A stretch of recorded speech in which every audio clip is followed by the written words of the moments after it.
Bonjour tout le monde, pêcheurs, sympathisants, amoureux des milieux aquatiques et de tout ce qui y vit.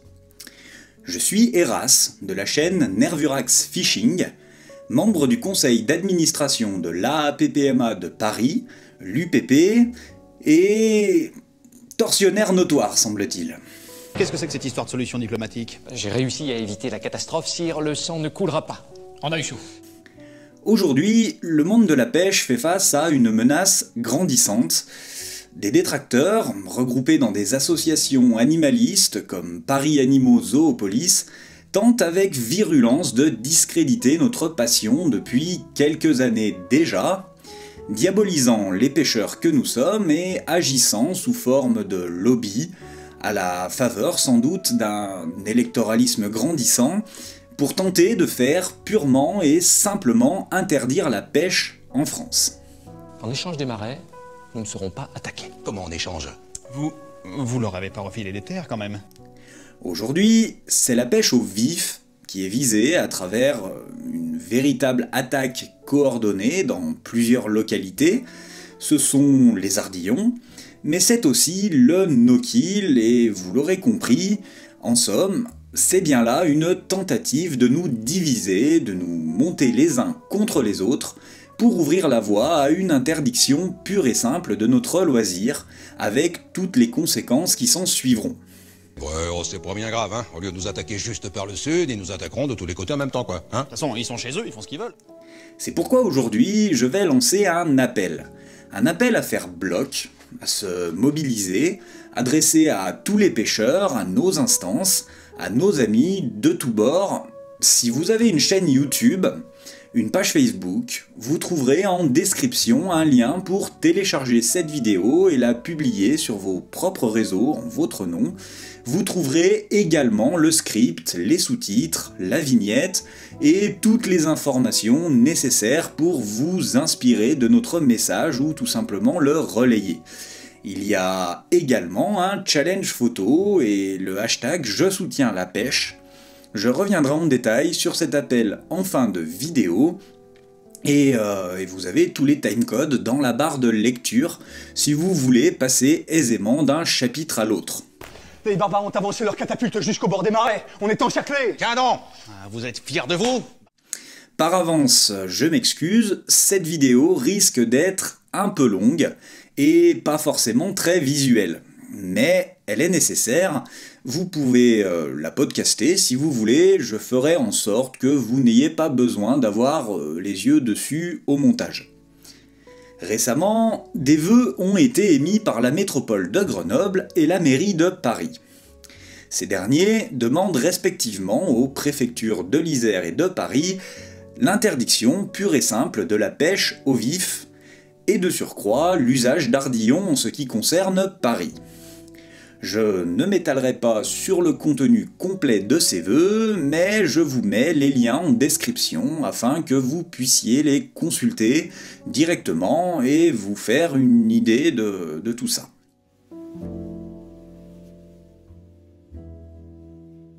Je vais plutôt essayer de vous expliquer ce que ça implique. Un vœu, c'est en quelque sorte une position officielle d'une municipalité appelant une force légiférante à intervenir dans un sens en prenant des mesures comme l'édiction d'une loi ou d'un arrêté préfectoral. Ces vœux, aujourd'hui, sont adressés aux préfectures, supposées donc intervenir sur les arrêtés pêche annuels dans le sens de l'interdiction de la pêche au vif. Mais si on pourrait penser que seuls les Grenoblois et les Parisiens sont inquiétés, croyez-moi, il n'en est rien. D'ailleurs, l'objectif initial de l'association Zoopolis, à l'origine de tout ça, était bien de demander une modification de la loi française en vue d'interdire la pêche. C'est d'ailleurs toujours leur but avoué, de leur propre dire.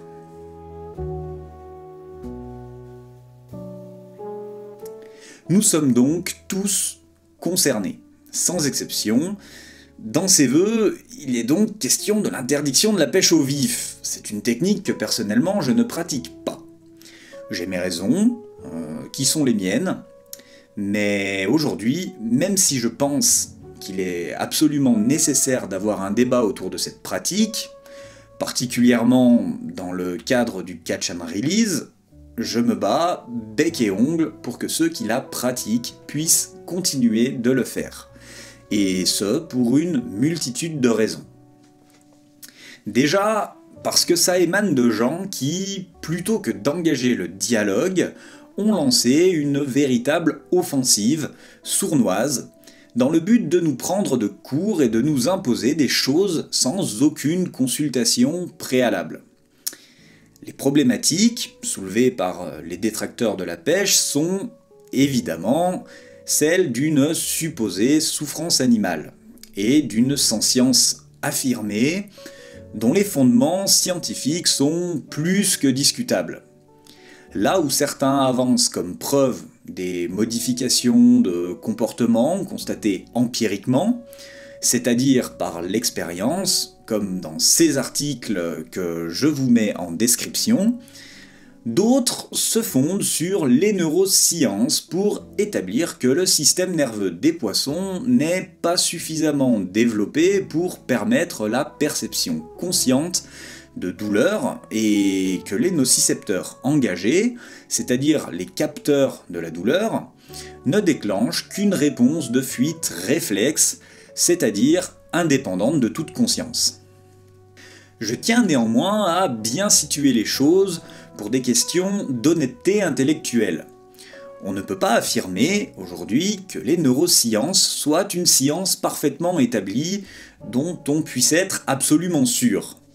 On ne peut pas non plus nier que les observations empiriques faites sur des modifications de comportement des poissons à la suite d'un stimulus avec du venin ou de l'acide sont fortement teintées d'anthropomorphisme, cette interprétation à travers le prisme humain qui représente sans doute l'écueil le plus dangereux dans l'étude du comportement animal. Quoi qu'il en soit, il n'existe aujourd'hui aucun consensus véritablement tranché sur cette question. L'interdiction du vif, et plus largement de la pêche, relèverait donc, au mieux, d'un principe de précaution, et on rentre donc dans une question morale, éthique, et donc philosophique.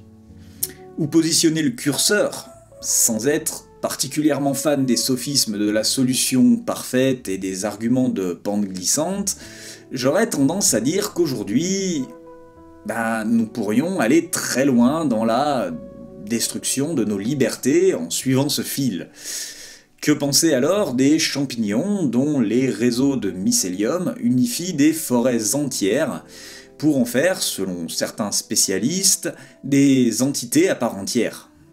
Que penser des plantes, dont on s'aperçoit de plus en plus que l'inertie apparente cache des secrets que nous ne soupçonnions pas ? En tant qu'humains, nous sommes partie prenante des écosystèmes.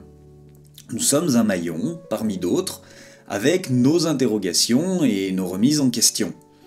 De ce fait, nous aurons toujours un impact, et ce qui profite aux uns en pénalisera toujours d'autres. Il n'est nulle activité humaine qui n'ait pas un impact sur d'autres êtres vivants. Aucun de nos gestes ne sera jamais totalement anodin. Nous sommes d'ailleurs, et en la matière on part de très loin, incapables de résoudre le problème des violences commises entre nous, pauvres humains. Il y a aussi la question économique, celle des détaillants, bien évidemment, mais aussi celle de l'accessibilité de notre loisir, pour ceux qui ont besoin d'une telle approche pour pouvoir pratiquer la pêche, car d'autres pratiques leur sont malheureusement impossibles pour des raisons de santé, d'âge ou tout simplement financières. Parce que c'est aussi une des choses que nous devons d'aborder.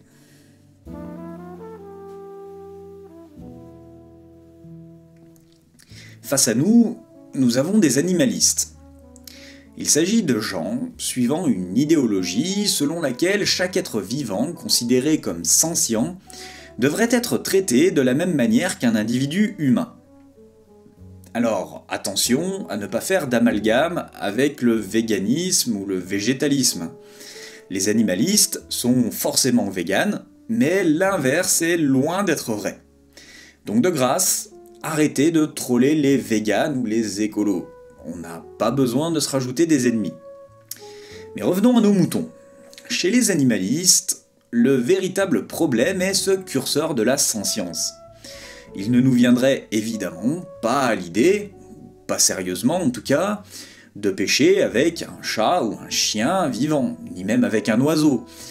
Car aujourd'hui, tout indique que ces animaux ressentent la douleur à peu près comme nous, et que certains puissent même traverser des états émotionnels plus ou moins similaires aux nôtres, voire se montrer conscients d'eux-mêmes en tant qu'individus. Mais aujourd'hui, les animalistes croient, et j'insiste bien sur ce mot, que les poissons sont dans le même cas. Ce que, je l'ai dit plus tôt dans la vidéo, la science a tendance à pondérer très largement. Il s'agit donc bien de croyances et non de science. Et dans un monde où le bon sens de la science est autant mis de côté et sacrifié sur l'autel d'intérêts divers et variés, je ne vous cache pas que je trouve absurde cette perspective de vouloir imposer dans des lois et des réglementations des idées basées sur des croyances plutôt faibles en termes d'indice de confiance de quelques personnes souhaitant coûte que coûte imposer leur dictature de la bien-pensance.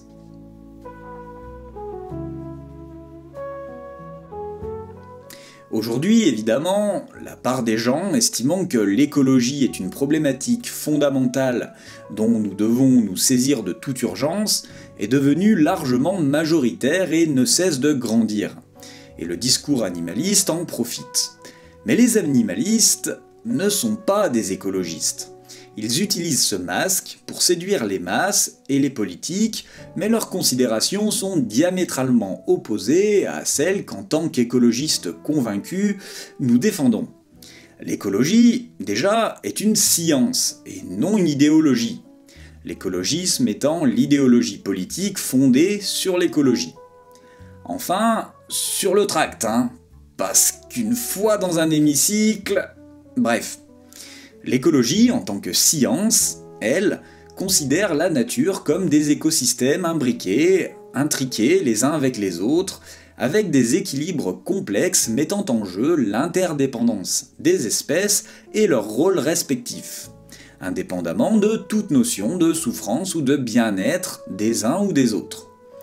Nous défendons la nature dans son ensemble, le vivant dans son ensemble, alors que l'animalisme, pour sa part, considère chaque animal comme un individu, avec des droits, des responsabilités et une conscience, voire une âme, qui lui sont propres. Et il convient pour eux de tout faire pour que ces individus ne souffrent pas. Alors, dans l'absolu, pourquoi pas? Mais ça coince très rapidement. Quid d'un prédateur qui doit se nourrir? Il va fatalement générer de la souffrance chez sa proie, ce qui est inacceptable avec ce prisme. Certains animalistes ont proposé une solution qui consiste à forcer les prédateurs carnivores à un régime végétalien jusqu'à extinction pure et simple de l'espèce. Et la finalité, l'absence de prédateurs, l'histoire nous a déjà montré que c'était pas terrible. Les rats et la peste, les lapins en Australie, les exemples sont légion. Et il existe même des espèces qui ne pourraient vraisemblablement pas survivre sans leurs prédateurs naturels. Puis bon, voilà quoi. Inutile de relever l'absurdité crasse d'une telle idée, de toute façon. Voilà donc le genre de choses contre lesquelles on se bat aujourd'hui. Alors que faire?